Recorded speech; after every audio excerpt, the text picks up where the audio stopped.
You're watching South Asia Newsline, and here are the top stories we're tracking for you on Tuesday, the 5th of September. President of Bharat on G20 dinner invite triggers row. IMF rejects Pakistan's tariff adjustment plan amid inflation woes. And UNDP says over half of Sri Lanka's population vulnerable after economic crisis.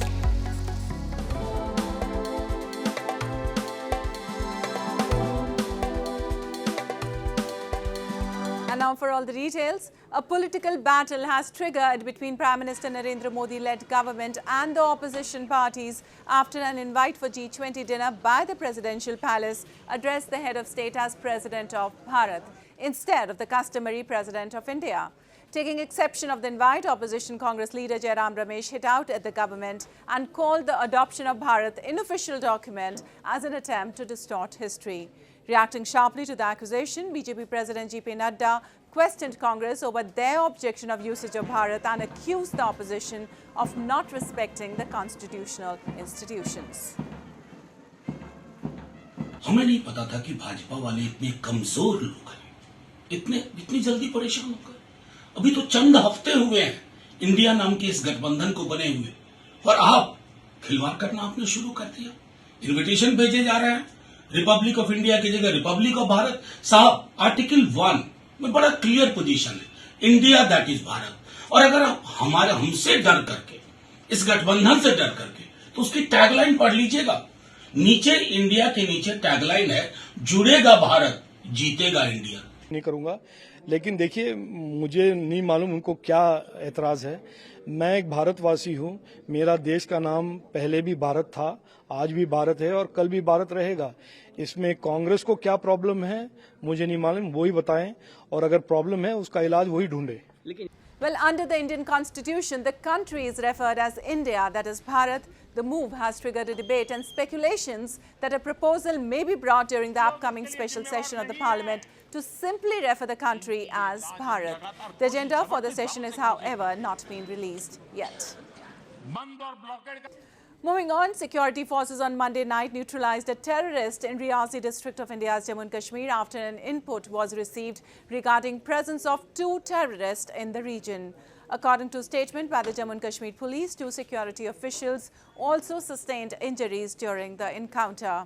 Search operations were still underway on Tuesday to find the second terrorist till the last reports came in. India accuses Pakistan aids terrorists to spread unrest in the Kashmir Valley. However, Islamabad denies the charge. And as Pakistan continues to face economic challenges, the IMF has made it tougher for the country to manage by rejecting the proposal for any tariff adjustment or provision of additional subsidy, local media reports have suggested. There has been growing public unrest over inflated electricity bills, with massive protest in recent days in major cities. The country's inflation rate stayed above target at 27.4% in August, as reforms set out as conditions for an IMF loan complicate the task of keeping price pressures and declines in its rupee currency in check. Ordinary Pakistanis say they are struggling to make ends meet.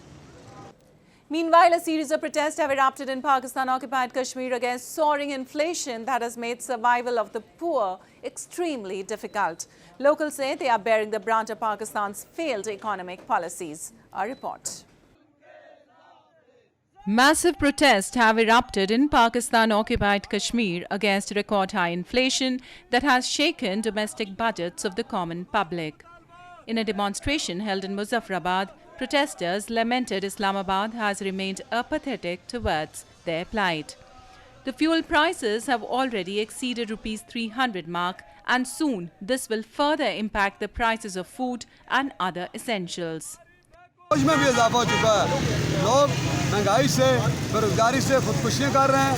हम ये मुतालबा करते हैं कि हुकूमत आज़ाद कश्मीर, मुजफ्फराबाद और आज़ाद कश्मीर के अंदर जो मसनूई तौर पर जो अशिया की किल्लत पैदा की जा रही है, उस पर काबू पाए और लोगों को फौरी तौर पर रिलीफ मुहैया करें। Locals lament instead of providing any aid to the people in the backward region, economic losses faced by Pakistan are also being compensated from territories under its illegal control. हमारी जिंदगी दुश्वार हो गई, अभी पिस गए, सब जाती, कपड़ा लेने जाओ कपड़े महंगे, महंगाई का तूफान है, न जीने के काबिल छोड़ा न मरने के काबिल छोड़ा। Well, the Taliban has rejected reports of their interference in distribution of humanitarian aid in the country and said that aid organizations have reduced their aid due to lack of funds, the TOLO News reported on Monday. The Security Council report in a publication made earlier last week had claimed the policies and practices by the de facto authorities of Afghanistan have complicated efforts to humanitarian crisis in the country. Taliban in response has said they do not interfere in affairs of any institution and call them to continue their operations and not consider political issues. The claim comes in the backdrop of a Taliban ban on Afghan women who have been prohibited to work for international NGOs.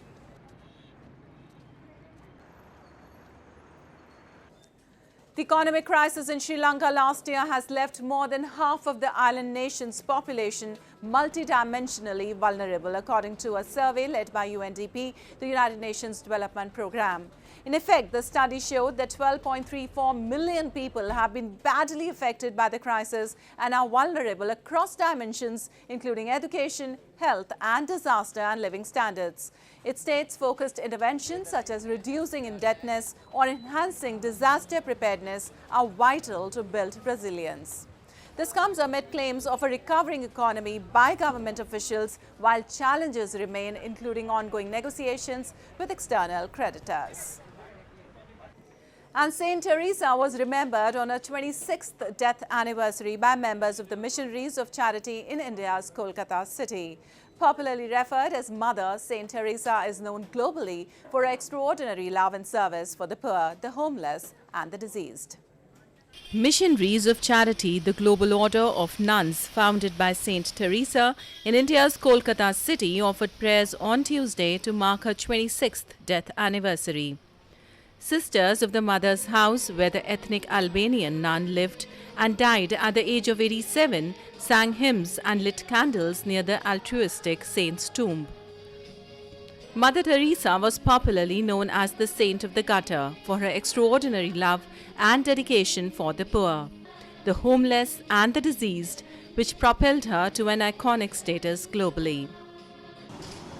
And if we remember our teachers today, it's because of their care, of their tender love, of their guidance, of their instruction, of showing us the right direction in life. And that's why we remember our teachers. Mother Teresa was awarded the Nobel Peace Prize in 1979 for her social work. She was canonized by the Roman Catholic Church in 2016, just 19 years after her death. However, she is still addressed as Mother Teresa, as she was known before her canonization by her followers. Well, that's all in tonight's edition. We'll see you same time tomorrow. Good night.